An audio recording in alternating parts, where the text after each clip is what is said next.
Got a cool little device mailed into me for service from Edmonton. The complaint on this one is there's no sound or very little. So let's take a look at what was shipped in and see if we can figure out what's wrong with it. Check out this little unit. You guys know what this is? You probably think it's a radio, right? It's got a tuning knob and a volume, right? Wrong. This is an 8-track player from, I'm going to say, the 1960s. I remember seeing these when I was a kid, and I had this one sent to me by a viewer in Edmonton, and he says that the sound is very low. So we're going to just see if we can make the sound a little bit better on this. Let's just try this tape. And as you can hear, the sound is indeed very low. So likely this is going to need some capacitors in the amplifier to be replaced. Pretty much guarantee that that's what it is. Let's get started. This little 8-track player could actually run on batteries as well as off of AC. And in the back here is the battery compartment. So we remove the back. You'll see that it took, I guess it was 6 C cell batteries, and if you wanted to operate it on DC, what you did was you took your AC cord and you plugged it in there, and that would switch it to DC. If you look down here inside this fake plug, you'll see that the bottom contact, or the bottom hole, has a small switch. And that is what switched the unit between running on batteries and running on AC power. So first things first, we need to get into the unit. There'll be some screws that hold the back on. Typically screws in here and down and through here. Let's just see whether my screwdriver is long enough to reach them. I may have to get a little longer screwdriver to get in there. Looks like they're number 1 Phillips. We're heading into a cold snap here. I know the people in Alberta are going to be laughing at me, you know, because and in Minnesota and stuff, they're going to be laughing at me. But our temperatures are going to really plummet over the next week or so. Just had an emergency warning on the TV. They just did a press conference, and our public safety minister was on the TV warning that there's a cold snap coming and that the temperature is going to be about 20 degrees below normal in parts of BC. Not where I am. Where I am, we might see temperatures down to maybe -10 or -12 Celsius, which on the Fahrenheit scale it gets a little bit closer to 0 on the Fahrenheit scale. In the low single digits, maybe down to 0. But so not compared to what other people in other parts of the country experience when they're talking bone-chilling cold of like -40 or -45. No, it's not going to get that cold here, but where I live, the temperatures rarely get down below 0. And you know, if we have a winter where it's -5 where I am, well, that's a cold winter. And now they're saying, well, we might see temperatures down to -10 or -15 where I am. That's pretty cold. So I got the heat cranked on in here because it's cool. It's just above freezing right now today. It was actually down to -3 here overnight, which is cold. And my workshop this morning, an hour or so ago when I turned on the heat, was sitting at 3 degrees. And got it up to a balmy 13 Celsius in here now. So all that noise you hear in the background, I actually have 2 heaters going. I have my little micro furnace sitting beside me, a little ceramic heater, and I got the big 4.8 kilowatt one that you hear coming on in the background to keep this place up, because it is a little bit cool today. I bet you the front knobs have to come off. I bet you that's why it's not opening up. And then the front will probably lift off. Aha, that's what's coming off here. Front comes off like that. Oh, and here's something interesting that I thought you guys might like to see on this. And you know, back in the day, these days we would praise stuff like this, but back in the day, my parents would have said, when upon seeing something like this, "Oh, that thing is junk. It's a product of Japan." Well, back in my day when I grew up, the Japanese stuff was what was viewed as very cheap and very poor quality. And here it is. Here's the inside of this unit here. Most certainly our fault is going to be probably some dry capacitors on the amplifier board. Notice something on this that's a little bit different than what you would normally associate with an 8-track player. If we look down here, you'll notice that it does not advance tracks automatically. You actually have to do it by switching the track manually, by turning a knob. And you can turn it either way. So the program knob here indicated what program you were on. It fits on like this, and you want to play program 2, you turn it there. If you want to play program 3, you just turn it either way. And it manually moves the head. So that's what they did to really cut down on the complexity of the unit itself, and to make sure it didn't draw any more power than it absolutely had to. We don't want to waste any battery power operating a big clunky solenoid that's going to take a couple of amps to kick that solenoid in when the metallic splice goes across the contacts. Absolute minimum power consumption, and you'll just have to change that program manually, or you'll hear the same program over and over and over again. But that's the way it is. Now I have, which is program 2, I have a tape here that is that should be program 1, 2, 3, 4. Yeah, program 2. I have a tape that has a 1 kilohertz tone on it.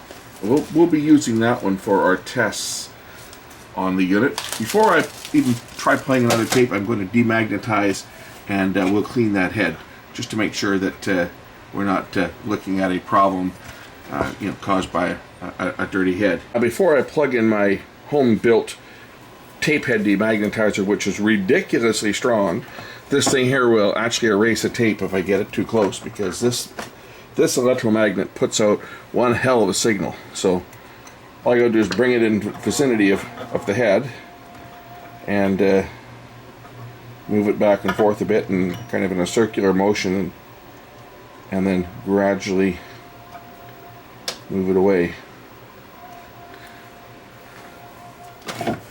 That will demagnetize any residual magnetism that's built up on that head over the years. Okay, we'll clean the head, make sure that the head is clean before we start.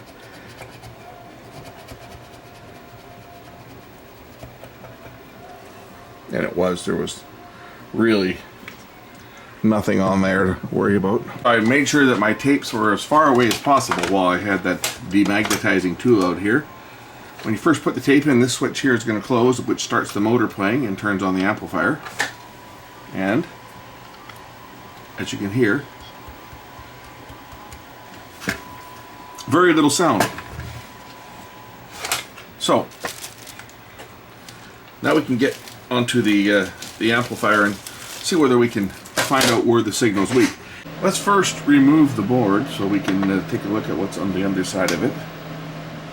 And I may end up getting in here with the scope, but it may not get to that point where I have to actually crack out the scope.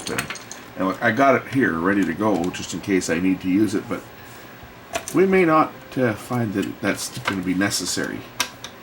Let's just take a look on the underside of this amplifier board first. If I can undo that screw that is in very, very tight. Take a look at the layout of the amp board first. Undo this wire clip here to give myself a little more room to work. And we see that we've got a couple caps on here. I mean, it's likely going to be one of these capacitors that's gone bad. I'm guessing it's probably going to be one of these small little caps in here that's gone bad. Anyway, we'll bridge over some of these 47 at 25 volts at that one. Power supply caps I don't think are going to be the problem. I think we're going to have a problem right here in the coupling.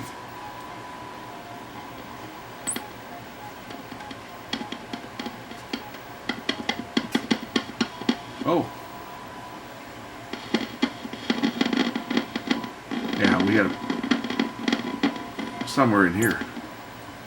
That's where the fault is. So let me grab a couple caps so we can just try bridging.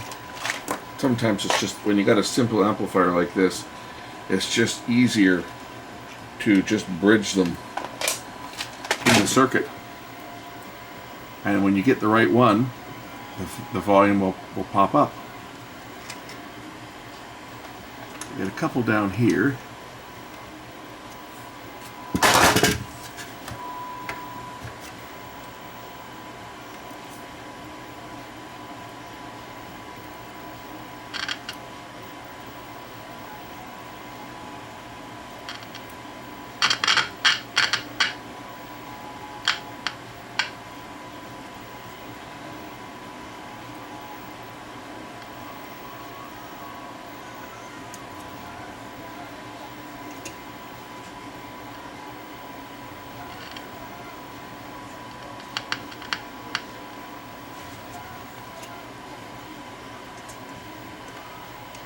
Right down here.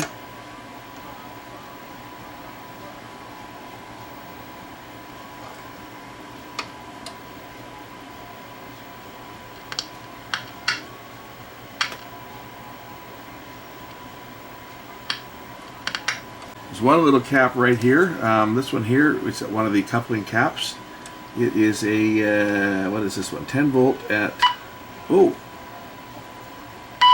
that one there. I just touched it. Look at that one's broke. That one's internally it's failed. Let's just change that one right now.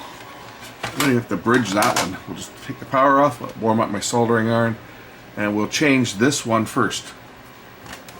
I'm sure that there is probably more than one that's causing a fault, but definitely that one is going to give me some volume for sure. And if we look at where this cap is located, it's right here. This is it here, the two terminals. We'll notice that one trace goes right over to here, which is the input to the volume. As you turn the volume control up, this is the wiper, this is the ground side, and this is the input. So when you turn up the volume, you're increasing the or decreasing the resistance between this terminal and this one, which is this is the one that feeds into the amplifier. So this one cap here is actually in the preamp, and this would have all the signal going into the volume control. So this one will definitely be the one, or one of the ones that's causing it. This other gray one in here is also likely bad because a lot of these caps in the 60s, these gray colored ones, had a lot of problems. The Japanese didn't know how to make capacitors back in the 60s. And a lot of these ones go bad. So let's just pop this one out first.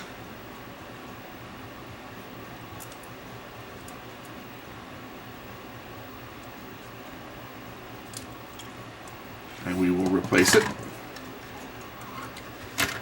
This one is a 10 microfarad at 10 volts.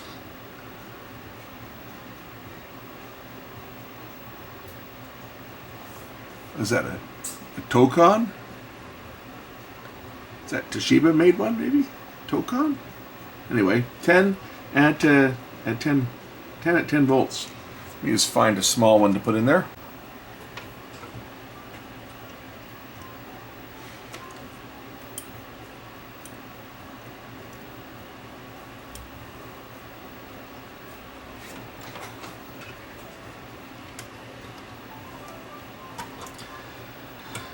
The negative terminal is what goes facing the volume control, by the way. I don't know if you guys noticed what way it came out, but that's the way it came out.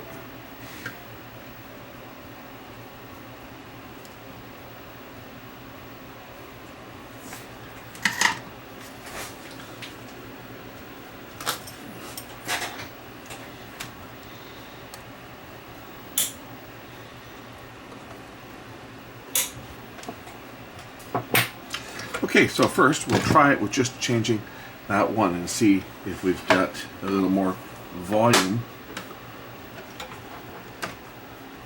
on my test tone tape.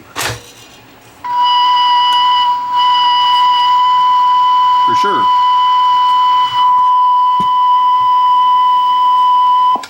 probably the only one that needs to be changed. Although I think I will change the other ones that are like that, the other small ones, because if one's bad, the other ones of the same brand are probably also bad.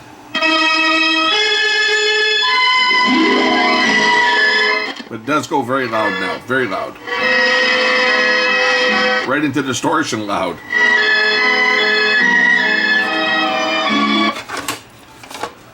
Apparently you got this tape if you bought a new Buick in 1970.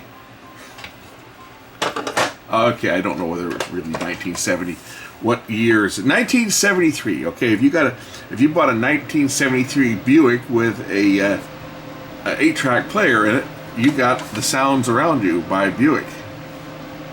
You see, that's a collector's item. That I'm sure people with old 73 Buicks right now are just drooling over this, and I'm going to get requests from people that have got a 1973 Buick saying, "Hey, you want to sell me your tape?" Because that would have been a tape that came with the car. You buy a new Buick, you get the Sound Around You for your 8-track stereo. And you've got all those hits by Arthur Fiedler and the Boston Pops, Harry Belafonte, Floyd Kramer, Hugh Montenegro. What is this? Generation something orchestra. It's kind of obliterated there. Ed Ames, Danny Davis and the Nashville Brass, John Denver, Chet Atkins, Marilyn May, Doc Severinsen. Yes, no, I won't be parting with this tape. This is kind of a collector's item, this one, but yeah, it's sounding a little better than it was. But we're going to change that other cap that's in there, at least that other one, this one here for sure, and I think I'll also change this other one here, just because it's the same brand, and if you got one that's gone bad from that brand, these other ones are Sanyo. This is a Sanyo cap. I don't anticipate that these Sanyos are going to give us any issues whatsoever, because Sanyo actually made good capacitors. And these ones here, these are Matsushita or Panasonic. So these ones here aren't going to give us any trouble either. Now I know some people are going to argue, and they're going to say that that is the Mitsubishi logo, not the Panasonic logo. It is indeed the Panasonic logo. Those are clearly arrowheads. There's the Panasonic logo. Okay, that is definitely Panasonic, and I will show you the Mitsubishi one just so you can see the difference, because they are similar. As you can see, that's the Mitsubishi logo, and clearly that is Matsushita. Those are Panasonic capacitors, and they never fail. The Sanyo caps also will never fail on this one. And what are some of these other ones on here? This thing's like got 3 different brands of capacitors on it. What are these blue ones? Do they have a name on them? Let's see if we can see a logo on these ones. They're not bad anyway, because we got volume out of it now. I don't know if they even say what they are. I don't even know what that logo is. If somebody knows who makes that one, there's the logo there. Don't know who that one is. It's not one that I recognize. But anyway, they're not bad. And we know that they're not bad. And these black ones, well, this is the one I just put in down here.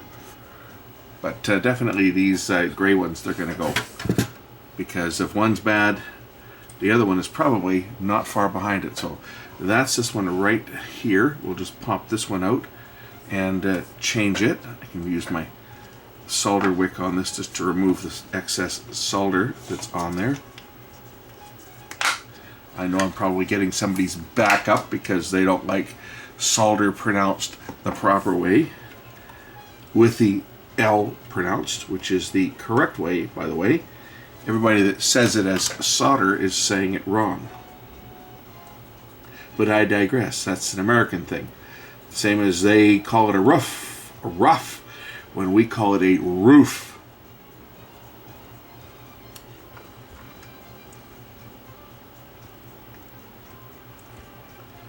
And color really does have a U in it, despite the Americans' way of spelling it by dropping the U. The U.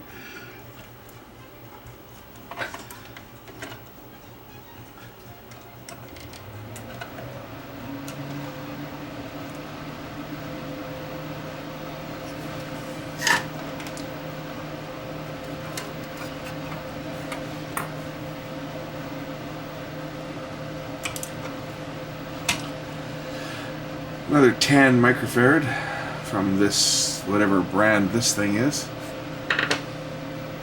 Is that Tocon? Is that a Tocon?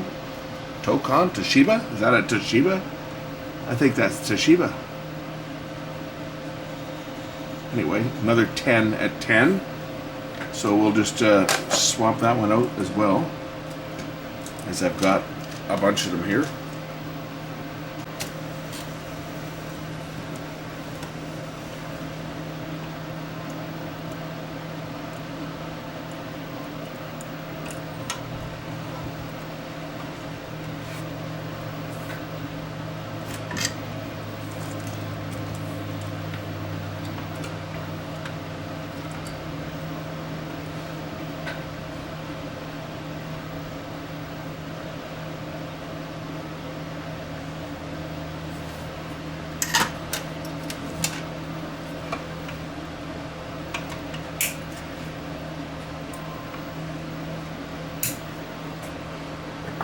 Okay, that's two of them swapped.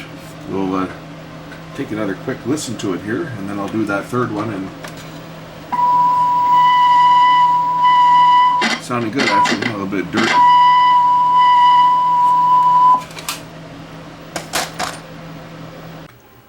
So we'll change out this last gray colored one over here, just as a good measure, because if two of them of that brand were bad, the third one is probably also not in great shape. So that's this one right here.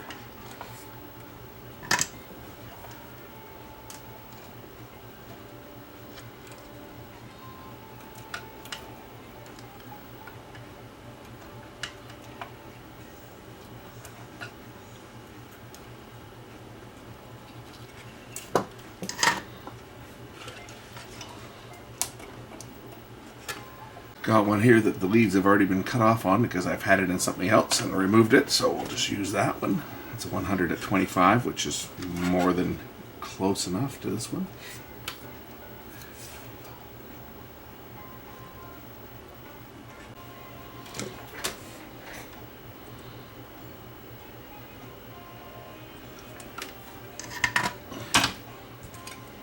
Okay, 3 caps replaced. And we'll put the board back in place now. And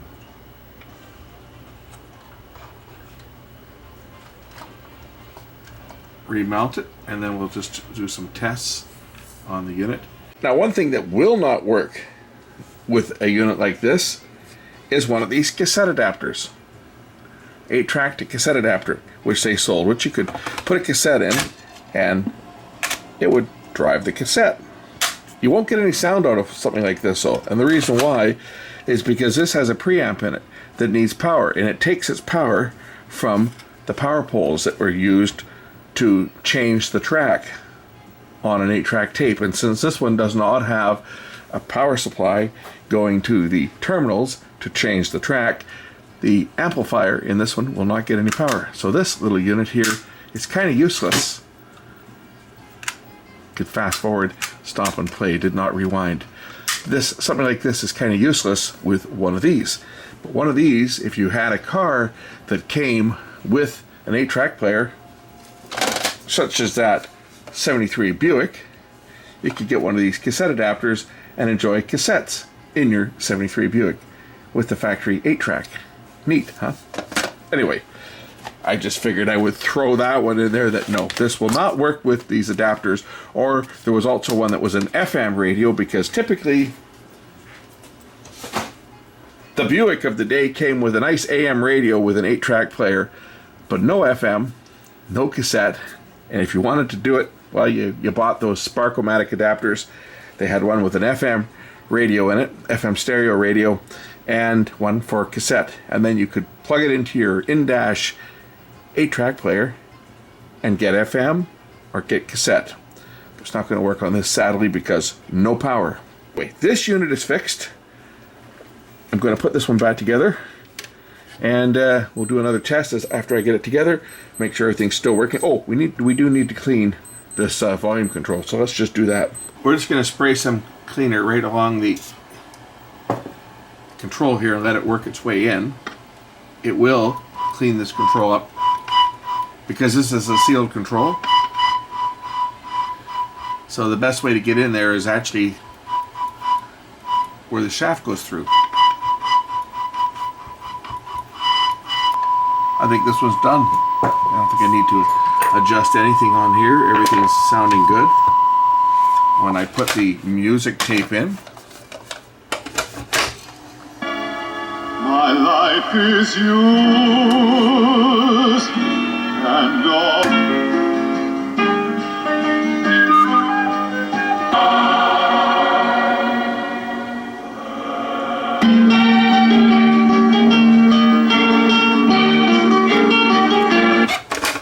Okay, let's put this one back together.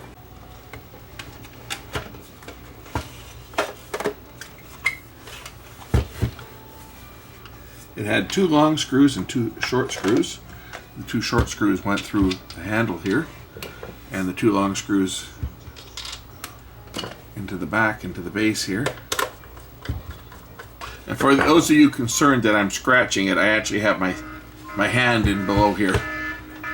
Well, that was weird. I just got a phone call that said international call from I think I said Minnesota on my phone, and yeah, it said Minnesota, and that's the number that came up, 320-320-2532, and I answered the call, and they're doing a survey for the township of Langley, and they asked me if I live in the township or the city of Langley, and I said, well, I don't live in either of those communities, you know, and so I don't know what's going on. I guess someone's doing a survey, and they've contracted somebody in Minnesota to ask a bunch of questions about local issues in the township of Langley. I guess I'll have to pay attention to the news and see what's going on in the township of Langley. Anyway, not that it matters to me because I don't live there. Although it is close by, it's only like a 40-minute drive from where I am. Anyway, back goes on the unit, and we'll give it a final test before I pack it up and send it back to Edmonton.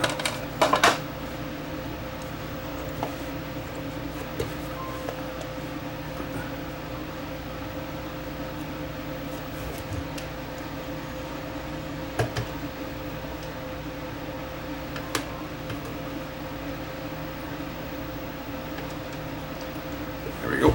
2 knobs back on.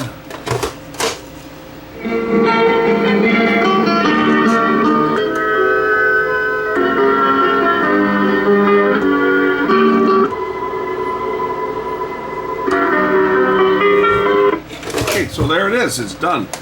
That's a Struss solid state 8-track player called a Play 8. This would have been probably from the I'm going to say late 60s.